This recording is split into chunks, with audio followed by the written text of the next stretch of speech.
find there all the different exhibits related to the Hampton Roads Transportation Accountability Commission. And my name is Alan Krasnoff. I'm fortunate enough to be the chair of that commission. But today's a meeting, an open meeting in terms of a public hearing on the budget. We appreciate it, and I want to thank Mr. Eugene Hunt, who's the mayor of Poston, who's going to chair this meeting today. And I'll defer to Mr. Hunt to introduce all the members here. But thank you so much, sir.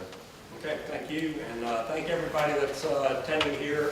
Please let us know if you can't hear us at any time. We may forget to speak up, so just let us know. Hey, again, I just want to give you some understanding of what we're here to do this evening. This is basically the first budget that HRTAC Finance Committee, of which I am pleased to be the vice chair of, has put together. We have more work done in the operating budget, and we have a list of the programs under consideration that HRTAC can find how to do. So those are the two things that you've got there. First time that we've had this public hearing, so kind of want to make sure you understand, probably not the last time that we'll have a public hearing. Okay, there will be public hearings as we go through and determine how to fund those projects, if we determine how to bond projects. If anybody's here to talk about specifically about tolling, that's not in this, that's not in the packet that you have before you. Okay, so basically it's just the very first time that we've gotten together. I want to make sure that you understand all the people that we have in the room. Basically from the HRTAC Budgeting Committee, we have Senator Louise Lucas, and Senator Lucas also has to attend as Chairman Wagner has to attend another meeting off-site. Chairman Wagner this evening is at a Chesapeake Bay Bridge Tunnel meeting. So we are going to collect all of those costs, all of the comments, and make sure that they understand what was said. As well, Mayor McKinley Price is not here this evening, but his assistant, Jerry Wilson, is going to be here to take notes for him. And Mayor Sessoms was unable to attend, and Bob Mathias is going to be here to make a statement on his behalf, as well as to take notes for him and make sure he understands everything that was said. We also have Mayor Wallace here. He's a member of HRTAC, and he's here and very interested in the comments that will be made this evening. So those are the people that we have at the table, along with Chairman Krasnoff. So with that said, hope you've had a chance to take a look at the preliminary materials. What we're going to do, and kind of the format we'd like to do this in, we want to hear from each and every one of you. I am not one for timelines, but I am one for respecting our time. Okay? So if somebody says something and a lot of you want to say the same thing, just echo their comments for us and don't repetitively say the same thing. We understand and have heard from many of the people in this room before. We want to hear from you again. Our goal tonight is to get the comments that help us to improve. We're not here to talk about how HRTAC was formed or why it was formed or anything else. We are pleased to be able to discuss road projects in a public forum for the first time in many, many years. A discussion of how to get roads built in Hampton Roads that I think that everybody can agree that need to be built. So we have that tool. The question now is, how's the best way to go about it? And that's really the purpose of the public comment on the budget. With that said, let's see, after we get done, there will be a couple ways for you to submit your comments. If you don't want to give us a comment period, you do not have to come to the podium to speak. Once the public session, the comment section is over, we're going to open up the floor for you to go out and meet with a very dedicated VDOT staff that stands behind us to explain any details, technical details. There are members of HRTAC all around this room. Anybody with an HRTAC sticker on, including the politicians who can say, hey, go talk to this person over here. We'll get you the information if we possibly can get it to you in this room. Okay? So you can submit right there any kind of written comment that you would like us to have recorded. Okay? And they will all become part of the record. So don't feel like, that you have to come to the podium and speak. But if you do want to come and speak, then now is that time. So there will be a difference between, and there will be one other way for you to get it, and that is oral comments. Submitting an oral comment, if you don't want to write down the question, there's a table in that back room, and she will take your oral comment and convert it to writing for you.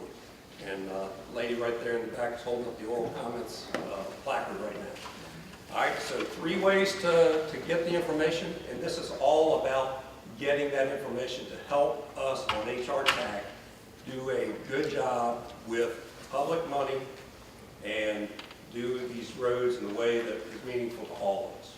So that's kind of the forum that we've got set up. Is there anything else that anybody would like to add? Okay, if not, I do have a series of speakers, and we'll go ahead and begin with Ms. Donna Sy, and then right behind her will be Frank Papson.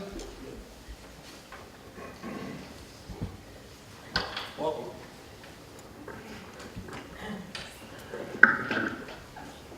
Good afternoon. My name is Donna Sy. I'm a Virginia coordinator of the National Liberty Alliance, and I live in Portsmouth. Principles of Liberty 15. The highest level of prosperity occurs when there's a free market economy and a minimum of government regulations. Minimum of government regulations creates the highest level of prosperity. Do we have a minimum of government regulations? Here's an example of regulations for you from the Hampton Roads Transportation Planning Organization Ad Hoc Committee members: Senator Wagner, Delegate Yancey, Mayor Price, Jerry Wilson, Mayor Johnson, and Robert Mathias, not the body of the HRTPO. The HRTPO was created by the governor in accordance with federal and state regulations and is the body responsible for the transportation planning and programming process of the Hampton Roads Metropolitan Planning Area. The Ad Hoc Committee's regulations request for the General Assembly enact a regulation to fund a Tier 2 environmental impact study to expand intercity and high-speed passenger rail service from Richmond to Hampton Roads at a cost of $25 million. Well, we can save $25 million because we have a rail service from Richmond to Newport News. Enact a law to fund the Passenger Rail Operating Fund, Passenger Rail Operating and Capital Fund. Enact a law to regulate the Commonwealth Transportation Board and the Virginia Department of Transportation Highway Maintenance and Operation Fund. Enact a law to control state maintenance commitments on contracts for private toll road operators. Enact a law for a source of funds for the public transportation. Enact a regulation to have JLARC review the equity of transportation funding to see if there is adequate funding for transportation. Enact a regulation for money to fund HRTAC staff and administration.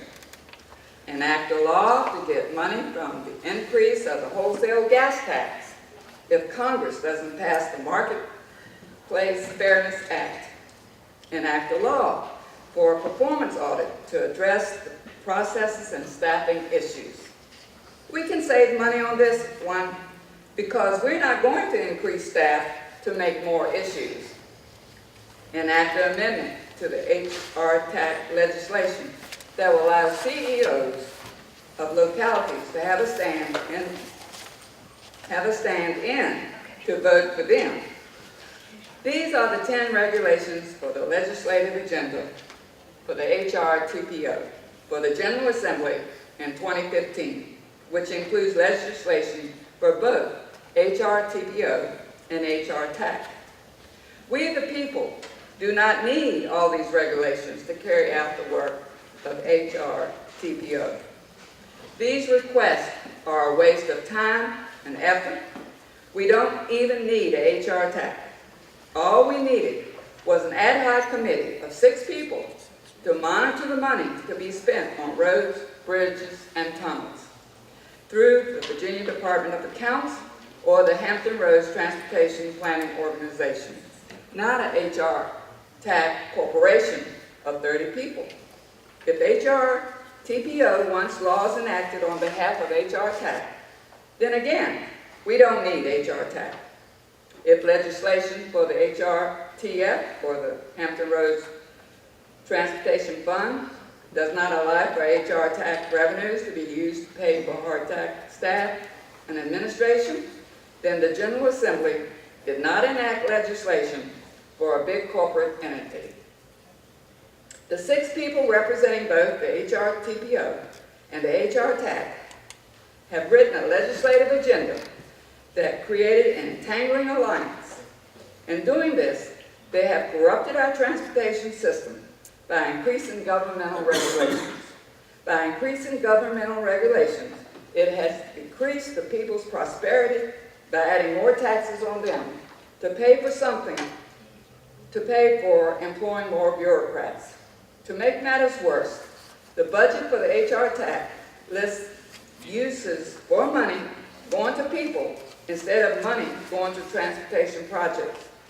The money going to people are for personnel, professional services, technology and communications, and administrative expenses, totaling almost $1.4 million. The proposed budget for HRTAC staff is almost $800,000, which equals almost $2 million a year. In addition, the budget is including a budget for HRTPO staff support of almost $73,000. We the people need this money to be spent on transportation projects, not on another corporate entity of people. Enact a law to repeal SB 513 and HB 2313 and use the resources we have to pay for roads, bridges, and tunnels. Help maintain we, the good people of Virginia's prosperity. Thanks for listening. Thank you, Tom.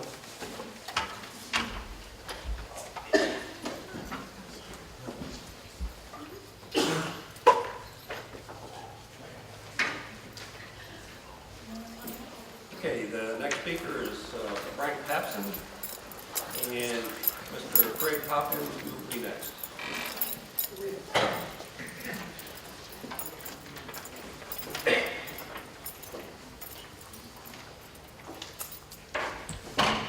Good afternoon, people. I'm here again. Anyways, why am I here? I'm a driver, and I drive in this area, and I've been driving in this area for over 30 years. I was subjected to the HOV lane on 64 with great expectations, only to have them dashed, finding out what kind of a fiasco Richmond created. The HOV lane 2 used to be 3. Who knows what it's going to be in the future. Anyways, the new tax that we have was for money to be used for making transportation easier for the commuters of this community. And when I say community, I'm including the other side of the bridge as well as this side. As far as I can see, the projects that are necessary is 564. If you ever drive on the HOV lane on 64 and you get down near the 564 interchange, you see congestion. If you go on Hampton Roads Bridge Tunnel in either direction during rush hour, you see massive congestion. If you drive on 264 in the morning and night, you see massive congestion. You go a bit through the tunnels going to Portsmouth and back, and you have massive congestion. So far, I'm only seeing very little being done to relieve that congestion. As far as the taxes that are being generated with this new tax that we're supposed to be enjoying, nothing is being done with the Hampton Roads Bridge Tunnel, which means nothing is going to be done as far as the traffic there is concerned. This third crossing is just going to move one bottleneck from one place to another, because when you go to Hampton and you get on the exit from the Mount Merrimack Bridge, you have another bottleneck. And so you're just pushing the problem down the road. Widening 64 in both directions is probably a very good thing to do, and I'm for it. This new road that they're planning on building down into Raleigh, North Carolina, from the information that I have, if you designate it as an interstate, you can get funding, and it doesn't have to come out of the taxpayers' money here in Virginia. It just comes out of the taxpayers' money for the whole country, which they can afford a little bit easier than what we can afford here. The 264 interchange on the drawing board out there shows 264. I get confused because it's northbound on 64 and eastbound on 264. And that's the segment of the road that they plan on improving. And my question is, what about the people going out to work in the morning that use the 264 or 64 interchange that are not going to have any improvements? And how about the people going northbound on 64 towards Hampton? They're not getting any relief. And the people coming home from Hampton on the 264 are not getting any relief. And these roads are all priority roads that need to be taken care of. And instead of planning on this third crossing, which is needed by our ports, they should be diverting that money into improving the transportation of the people that work in the community by improving the interchanges that we need improved, which are the 264, the 564, the Hampton Roads Bridge Tunnel, in the twin bridges, because these are all problems that we have, and none of it's, the only ones being addressed is one, and you're talking about billions of dollars, and that's my comment. Thank you. Okay, thank you very much. Mr. Coffin, and the next speaker will be, I believe this is Mr. Bishop. Good afternoon. My name is Craig Poppin. I'm here today on behalf of, as president of Virginia Beach Vision, and I'm here that it's 120 members of, executives in Virginia Beach. I'm here to congratulate you all for moving forward and getting to this point and providing a structure and a direction to go. Obviously, some of the comments, there's lots of hurdles to get through, but there's got to be a starting point. So congratulations for being there. We support, Virginia Beach Vision supports the recommendations that have been proposed. Support the starting point with the four projects that are on the board, and we look forward to probably the harder projects that are coming down the road as far as prioritizing, as the gentleman that preceded me identified. The state legislation has provided a vehicle to fund these changes. Like I said, the early ones are somewhat easy. They're going to be funded out of cash flow or some financing that's already in place. The harder ones may be some bonding requirements down the road that we encourage that you take all avenues available, even if it's through a court proceeding, to make sure that you can issue bonds and be able to finance those future projects. These projects are critical to the economic viability of our region down here, both sides of the water, being able to get around. The port, the port provides lots of jobs, big economic engine. What's the right answer? Well, that's for you guys to try to figure out, and that's tough for you to do. Military, another big piece of it. They still have to get in and out and have to enjoy access around the base, around the area, and to get out of the area in case of catastrophes. Those are some big things ahead of you. Congratulations to getting to where you are, and good luck going forward. Thank you. Thank you so much. Mr. Bishop.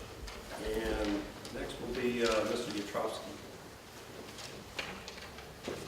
Good afternoon. I'm Barry Bishop, and I'm here today on behalf of the Greater Norfolk Corporation in support of the package of projects and development activities included in the draft 2015 operating budget, and to underscore in particular how important we believe the Patriots Crossing is to the future of our region. By way of a brief introduction, the Greater Norfolk Corporation is composed of approximately 110 senior business leaders, mostly CEOs, whose mission is to enhance Norfolk's and the region's competitiveness and quality of life. Our ability to move people and goods rapidly both within and to and from our region is critical to our ability to diversify and grow our regional economy, which is why we believe the Patriots Crossing is so vitally important. The HRTPO recently reaffirmed its endorsement of the Patriots Crossing as the superior option for improving connectivity between Southside Hampton Roads and the peninsula, and for good reason. Every analysis of the alternative means of connecting the south side of the peninsula and the rest of the eastern U.S. has confirmed the wisdom of the region's selection of the Patriots Crossing. From a business perspective, we cannot overstate how important the Patriots Crossing is to our ability to diversify and grow our regional economy and improve quality of life for all of our citizens. We don't believe it's hyperbole to say that the Patriots Crossing is the single most important transportation project of our generation. As such, we applaud its inclusion in the draft 2015 operating budget. We urge you to do everything in your power to expeditiously move it to construction. As the Hampton Roads Chamber of Commerce pointed out in its recent endorsement, an endorsement that I believe was shared at your October meeting, the Patriots Crossing is not a new idea, but it's well past time to make it a reality. We couldn't agree more.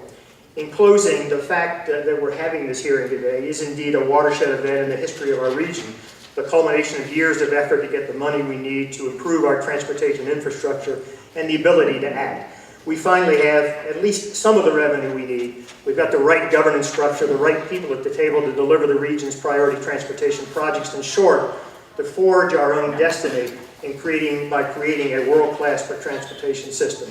You have our full support. Thank you, sir. Mr. Yatrovsky. And next will be Mr. Mathias. I'll wait till we have. Okay. Then next would be Mr. Dean. Good afternoon, Mr. Chair, committee members, and fellow citizens. Since I don't have a firm time limit, I'm going to take a little time that I normally don't when people truncate my surname. It is Geduldig Yatrovsky. The hyphen is not a minus sign. So when you call me by name, please call me correctly. And I'm happy to coach people in terms of pronunciation. Well, I'll take any coaching that we can come up with. Okay. Okay. It's not that hard. That's because mine's Hunt. I know. I know. You are syllabically challenged, sir. Go ahead, sir. Okay. I rise with two concerns today. The first is the administrative overhead for the commission. I'm not sure that the executive director job is correctly priced when, and you, those of you on the commission have heard this comment before, but I think it bears repetition.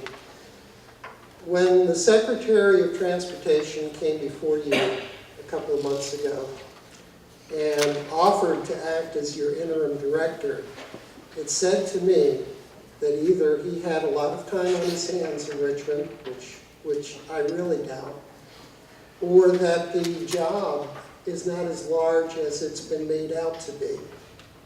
If he could do it as a part-time, fill in the gap rather, sort of undertaking, he apparently doesn't see it as being an all-consuming task. And I don't either, because you're talking major projects, and the commission itself is going to set policy, is going to set priorities. the day-to-day administration of that would be under VDOT in terms of the actual construction work. And to my mind, it is your financial people who will be tasked with the greatest oversight responsibility to make sure that the checks are being written, that the bonds are being issued, that the bills are being paid, and that the revenues are indeed filling the coffers. So to me, it's more important that you have a healthy financial oversight group and that you not devote so much of the overhead resources to an executive director. The fact that his or her compensation exceeds that of most city managers in the region is of great concern to me. I believe the average city manager has more oversight responsibility than this person will. So I would recommend that you reevaluate that position. The other concern I have is that the initial financial plan that the Secretary brought to you,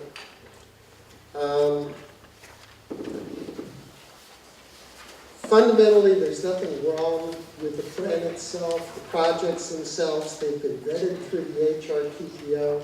All of this has been on the record. There has been citizen participation in the vetting of those projects.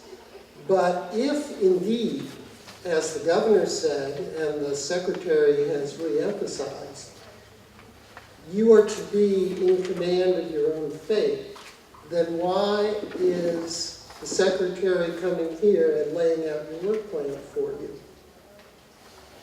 I don't believe that any of you, past criticisms, which I hope you've seen as constructive, although the tone might have been a little bit sarcastic at times, why you don't have faith in your own ability to delineate what your work plan should be.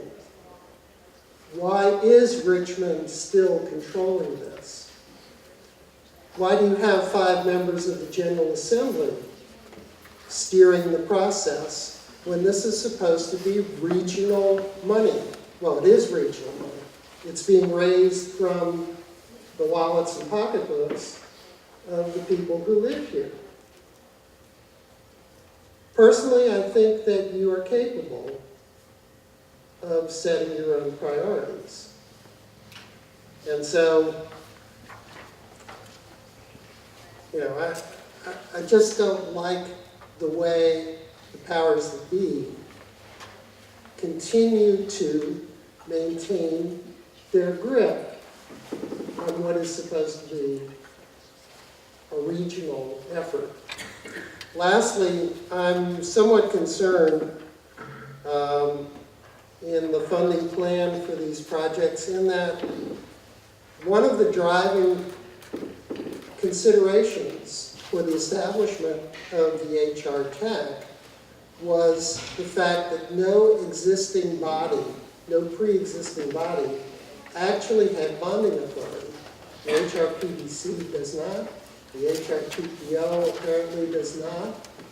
And so in order to leverage the monies that are being raised through these specific revenue streams, it was determined that you needed another organization that could bond. And I understand the advantages of that. I don't have issues with long-term capital projects being funded through borrowing. But if that was the case, if that was a driving consideration, then how come none of these initial projects is including borrowed money as part of the plan? Would it not extend your reach if you were not cash funding these projects in their entirety? Not to say that you would have to fund them from borrowed money exclusively, but isn't there a way to proceed and do more within the short term? Thank you very much. Thank you. Mr. Dean. And then it'll be Mr. Robert Brown.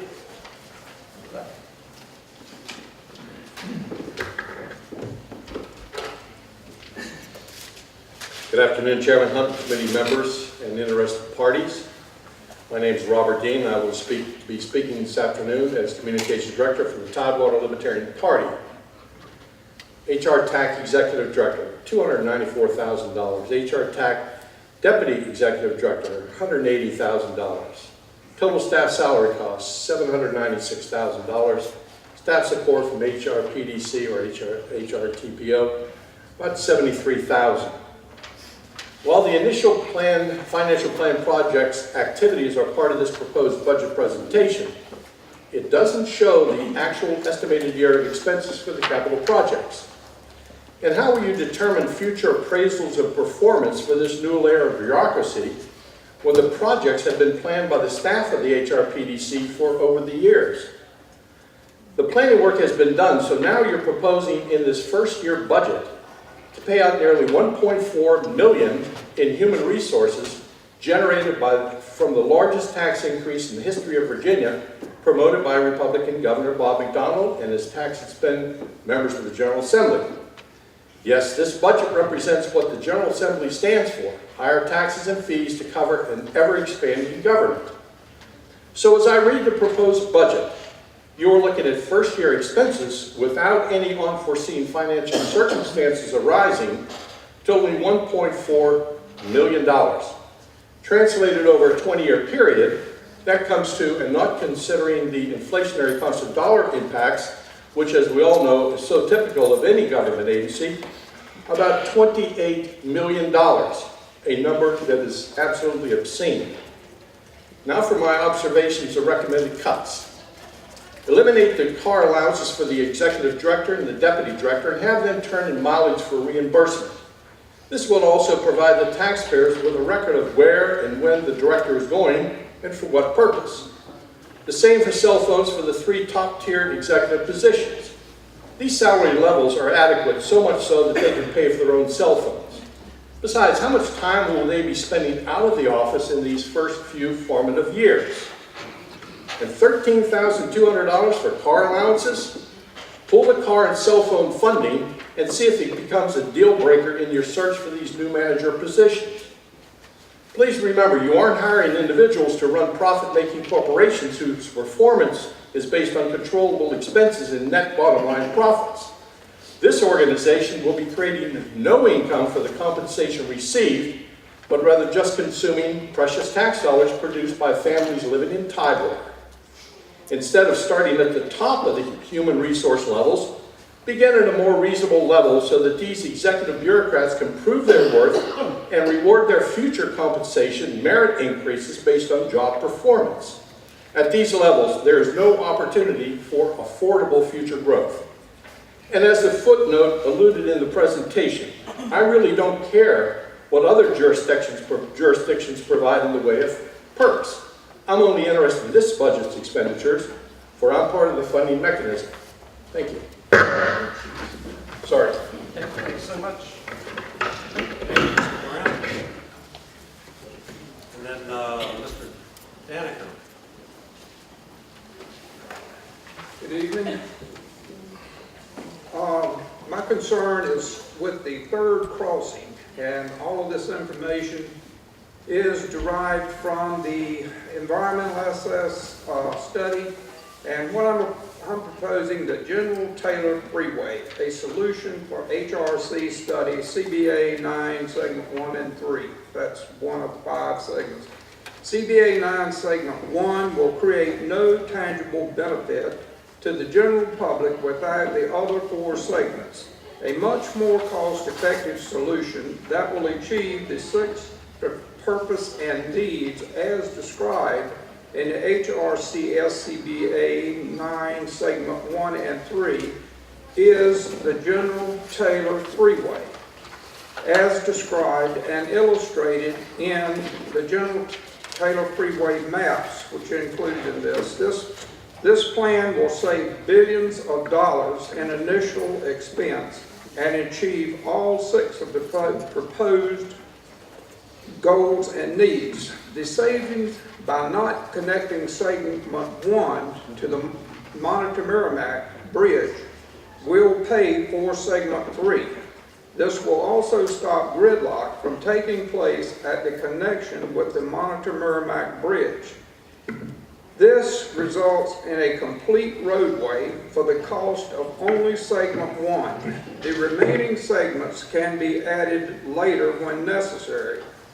General Taylor Freeway from Hampton Boulevard, NOV Norfolk, to Route 164 Western Freeway will fulfill the goal of moving truck traffic west from NIT. This route will create access to NOV Norfolk without introducing additional transit or vacation traffic at NOV's main gates. This will complete the planned Craney Island connector necessary for the Craney Island Port project. This construction sequence is much more realistic approach to the original intent of this crossing. Okay, in the environmental assessment, there was 6 different needs. They had a need to reduce congestion at the Hampton Roads Bridge Tunnel. That was the first need. The Hampton Roads Bridge Tunnel, then that's all forgotten about as you go on through here. The need for access between Southside and the peninsula. Population growth increase, improved military transportation, improved regional tourist transportation, and number 6, port increased shipping volume requires additional highway expansion for container movement. A careful examination of this report will reveal the folly of this plan. The true reason for this crossing is revealed in number 6, container truck traffic on Hampton Boulevard. Need number 1 through 5 will not be accomplished as can be revealed by an unbiased investigation of this report. We're talking about their own environmental assessment report. Okay, number 1 will not be achieved unless section 2 is built at the same time that section 1 and 3 are constructed. This will require 4 tunnels and over 20 miles of new bridge. A trip on I-64 from Hampton Coliseum to Virginia Beach will require over 5 miles of additional travel on this convoluted route. Number 2, additional access from the south side to the peninsula will have the same problems that explained in number 1. An additional crossing at the Hampton Roads Bridge Tunnel is a much better solution. Number 3, increase in population will increase demand on the highway system in the future. The wasteful expense on this project, about $5 billion, will place an unfair burden on the citizens of Hampton Roads. These funds can be used much more equitably, as described in other documents. Military movement will not be facilitated by the encroachment of transit traffic, tourist traffic at NOV Norfolk's main gates at I-564 runway underpass. This will give the Navy a justification to reduce personnel and ships at NOV. Number 5, tourist travel, 4 million visitors a year. This route will not help with tourist travel. Quite the contrary, it will add more than 5 miles as mentioned in number 1 to a trip to Virginia Beach. This additional unnecessary traffic at I-564 NOV will create gridlock at NOV. Number 6, the movement of shipping containers off Hampton Boulevard. This appears to be the real reason this plan was conceived in the first place. This also brings to mind the old saying, "Oh, what a tangled web we weave when at first we start to deceive." A more proper name would be the spider web crossing. The problem of moving shipping containers and gaining access to NOV Norfolk Hampton Boulevard can be achieved with other, more efficient methods. Trucks create 95% of the damage to the highway system. and they are indispensable to our quality of life. This leads to the conclusion that roadways on land are more cost-effective to build and maintain than bridges. Eliminating as much bridge construction as possible is the most equitable solution. This is also another reason that this route is flawed, unless you are a bond salesman or a bridge builder. And I'll leave you 5 copies, and it shows this also has a map in it that shows you how the Taylor Freeway, the route, and it's all of that is in existing right-of-way, the same right-of-way that's been, environmental studies have been done. Okay, thank you very much. And I guess I should have said Mrs. Denner. And then lastly, Mr. Mathias. Good evening, everybody. I am Terry Danaher, Ms. Terry Danaher. At least I think I'm still Ms. Terry Danaher. And I'm on HRTAC from Portsmouth, so I have some experience dealing with the paperwork that goes with the transportation information and budgets that are coming out, although not a great deal since I've only been on HRTAC for a year or so. First of all, I would like to make a comment about the timing of this meeting. I am self-employed, so when I asked my boss if I could come, I didn't have a really hard time getting permission. But it's not as easy for a lot of other people to get here during this time. And I know that your time is also an issue. But what this looks like to average citizens is that you don't want people to show up here. And you really need to keep that in mind because I have various Facebook sites dealing with transportation, and I get comments like, who are they reaching out to, because it's not us, we can't get there. So please keep that in mind for future hearings. I'm mostly focused on the operating budget, primarily because I had access to the HRTPO budget, and I looked at the HRPDC budget, and I was comparing figures to see where some of the figures might have come from. And I'm not quite sure where some of the figures came from. For instance, the legal fees are about 10 times what the HRTPO budget has. Then there's no office space budget figure at all. And I would think that there would be some possibility, because that could be quite high. And these may just be figures on a piece of paper to a lot of people, but to many of us, they represent our tax dollars. And I think that we really need to keep that in mind. And that again, it's a public trust issue. It becomes one of, well, you know, why aren't these things done? Another area I noticed was the search consultants for the executive director and deputy executive director. And I'm going to make an assumption that you all have in mind already a few people to fill those slots, so I'm not sure that you really need to spend that kind of money. The other thing is that the auditor is almost twice what the HRTPO budget has. So if you'd like to borrow the Portsmouth auditor, I'm from Portsmouth, we could probably do that for you for very little. I guess what I'm concerned about here is that this operating budget, this estimated budget, is really low compared to, there are a lot more figures that could be inserted here. So it could be a more honest presentation. And I would like to know what you're going to do when you hit the rent and the other costs. And I'd also just like to say something about using support staff from the HRTPO, which is already working for 2 organizations. I see that there's a share of those staff costs apportioned to the budget for you all.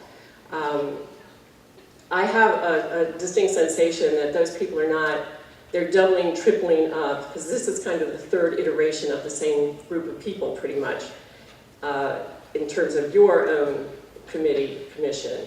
But it's the same staff supporting to a great degree. And even if some of the information that they process is the same information that they give to the HRTPO and the PDC, there are different analytical possibilities. There are different types of work that go into what they're doing.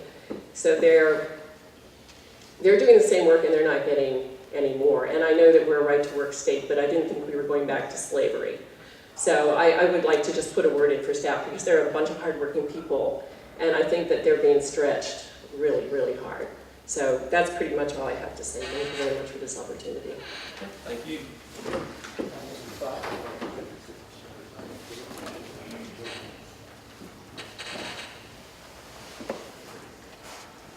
Mayor Sussens is out of town, actually Southeast Asia, on a non-development trip, so I want to read his comments. Ladies and gentlemen, members of the HRTAC, thank you for allowing the City of Virginia Beach the opportunity to comment. We greatly appreciate the funds which have been allocated in the plan submitted by Secretary Lane to fund a portion of the I-64, I-264 interchange improvements. We do, however, have some comments and concerns regarding the financial plan as follows. We request at least $10 million in preliminary engineering and environmental work be done towards completing the analysis of the entire I-64, I-264 interchange in the city of Norfolk. This is primarily improvements to the eastbound lanes of I-64 and completion of all the improvements to the I-64, I-264 interchange. Also to be included in this are improvements to I-264 West to 64 East, improving traffic flow from Virginia Beach and Norfolk to Chesapeake and beyond. This segment of road, which has backups extending to Northampton Boulevard during the rush hour, has the highest crash rate in the region. This project needs to be addressed now in addition to the above-mentioned work in the initial phase of work. We are concerned that no funds have been provided for the preliminary engineering for Route 5813 460 connector in Suffolk. We suggest that $5 million at least be provided for preliminary engineering work on this project. It is especially concerning in that access to the regional landfill in Suffolk needs to be provided by a safe grade-separated overpass that is part of this project. We believe that the entire third crossing should have a supplemental environmental impact statement performed. We are pleased that Secretary Lane has assured the HRTAC that the entire third crossing SEIS will be accomplished in contrast to the initial proposed plan. We are concerned that the state and federal governments are not providing a sufficient share of revenue to meet the pressing transportation projects in Hampton Roads. We respectfully request the Commonwealth Transportation Board make every effort to eventually distribute non-regional funds to advance these projects. We believe the HRTAC should pursue a bond validation lawsuit. This will be similar to what Northern Virginia Transportation Authority has successfully accomplished. Although Secretary Lane has not proposed any debt to be issued with the initial project, I believe it is important that we have the court issue a ruling that HRTAC can issue debt. The HRTAC should be evaluating an initial debt service of perhaps $200 million. This debt could be paid off in a relatively short amount of time and enable the HRTAC to continue building future projects, utilizing a balanced approach of pay-as-you-go and debt financing. Although none of our projects are wholly located in Virginia Beach, we realize the regional importance of improving our transportation system to better compete and improve the quality of life for our citizens.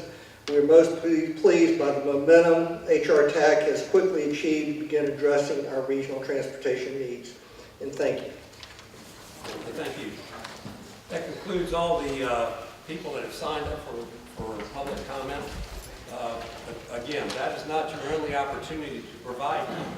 Again, you can provide it orally back there at the table, or we will take any written comment that you want to provide. So what the plan now is to go ahead and go back to a more informal section of the meeting, either one-on-one individually with us, or the members of VDOT, or the members of HRTAC staff. Please continue to give us the feedback and be open and honest with us. We appreciate that, because out of some of that open and honesty comes that nugget that we really didn't consider. So please do that for us. And if you feel like you still need to do a public comment, I'll consider reopening that if you have to make a public comment. But we'll break down, and I'll make that decision around 4:45 if we need to regather for any more public comments. Okay? Thank you.